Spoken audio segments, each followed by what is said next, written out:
is getting a little sharper in terms of how coronavirus is impacting America's economy. And that's where we start today's edition of CNN 10. I'm Carl Azuz.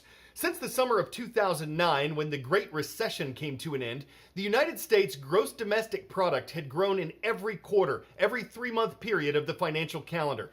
It was America's longest economic expansion in history, but now, according to many economists, it's over. The U.S. Commerce Department said Wednesday that gross domestic product fell by 4.8% in the first quarter of this year. That's its worst drop since the country was in the midst of the Great Recession in 2008. And it's because of all the closures, shutdowns, and especially the drop in consumer spending brought on by the coronavirus. Consumer spending is the biggest factor in America's GDP. Recession is generally defined as when GDP shrinks for 2 quarters in a row, and economists increasingly believe that one started last month.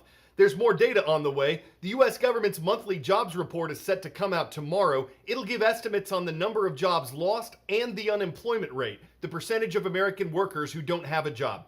But this is a unique situation. It was brought on by sudden shocks of businesses closing and people staying home. So it's hard to say how quickly the economy will recover after coronavirus fears have passed or what it will look like when it does. Big question for everyone is, when do we reopen? We will lay out our California-based thinking. We're in a good spot to move forward. President Trump revealing the White House's new guidelines for opening up America again. The federal guidelines call for states to meet specific gating metrics before considering lifting restrictions. The future will depend on the choices we make.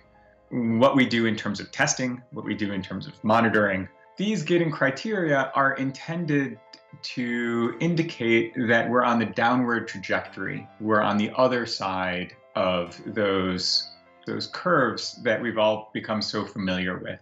Reopening isn't a magic moment or a date or the moment you get tired of all of this. It's the moment where you can control the epidemic by means other than a shutdown. The ability to do extensive testing, as we've heard again and again, remains a challenge in many places.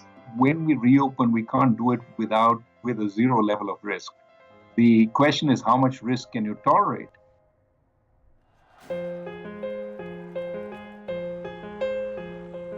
The imagery of putting the economy into an induced coma and waking it up is not quite right, because the body deteriorates during the coma. It's a complicated dance because it's not just production which is important, it's also consumption, right? And so we need everything to start moving at the same time in order to have a reasonable economy. How do you get businesses back up and running? What's the right solution?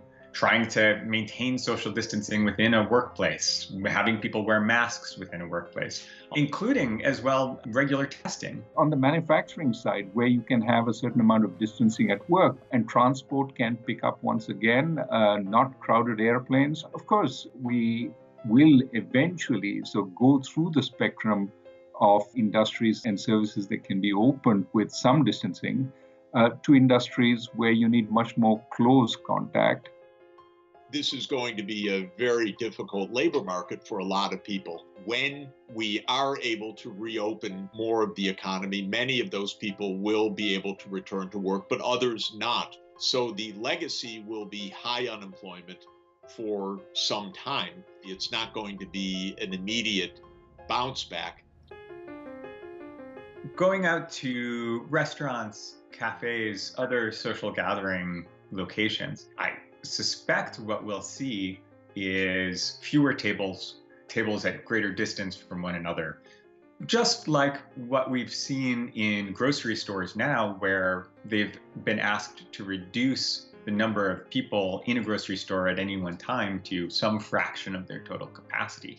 You can't really survive in the same space at 1/3 the customers.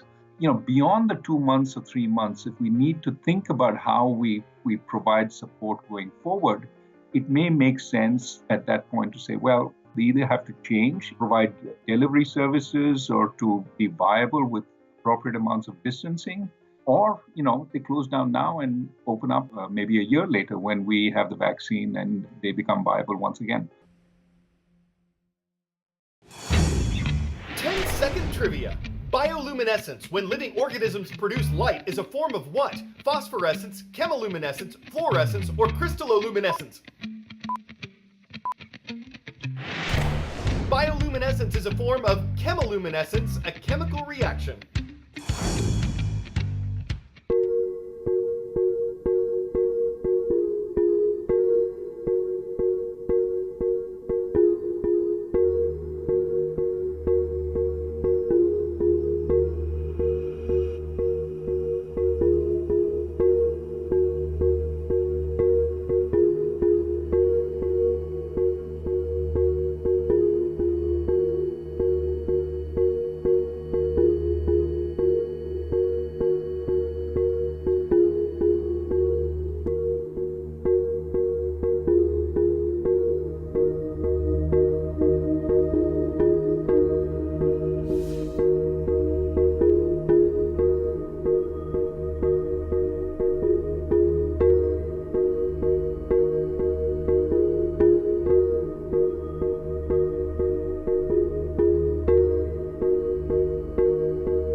Next is a virtual field trip to a sort of virtual landscape. Northlands, with a Z, is in New Jersey.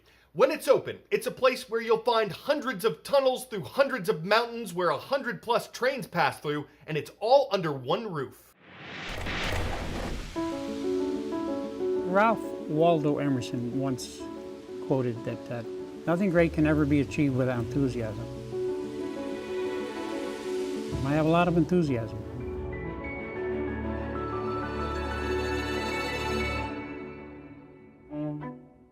This is Northlands in Flemington, New Jersey. Northlands is the world's largest model railroad. Well, I guess, everybody has a passion for something. My thing was trains. I had trains around the Christmas tree as a kid. Wherever I lived, I'm planning track plans, and then over 18 years, I added 5 basements onto the house. And from that, I got fairly good at making mountains and bridges and design work, and we decided to give it to the world. So we tore it all down, bought this land, built Northlands. Any given day, we run between 85 and 90 trains. Some of the details in Northlands inside, about 40,000 feet of track, about 4,000 buildings, over 400 bridges. Many of the mountains in here are 3.5 stories high. Most things in here are scratch built. Underneath the entire superstructure, there's enough lumber to build about 42 large houses. It takes a few hours to go through for the average person to see everything. We went millions into debt to build this place. Everybody thought we were nuts. And the only one that believed in what I wanted to do was my wife, and she was totally with me on this, big time.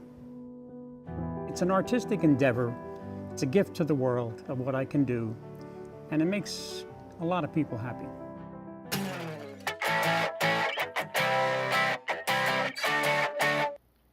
Santa Claus is coming to town. What? It's April. But never fear, Santa's here to spread some cheer. He says that's what Santa does best, even during times like these. And thanks to grants and donations, Santa Dave has delivered smartphones to senior citizens in a Chicago suburb to help them communicate with their families. He's also been online reading bedtime stories to local boys and girls, helping create some good memories during difficult times.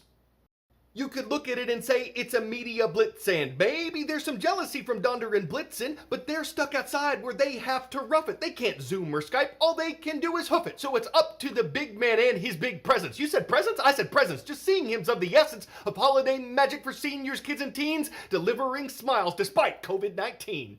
All right, Franklin Academy High School is in Malone, New York. You guys are fantastic. I'm Carl Azuz for CNN.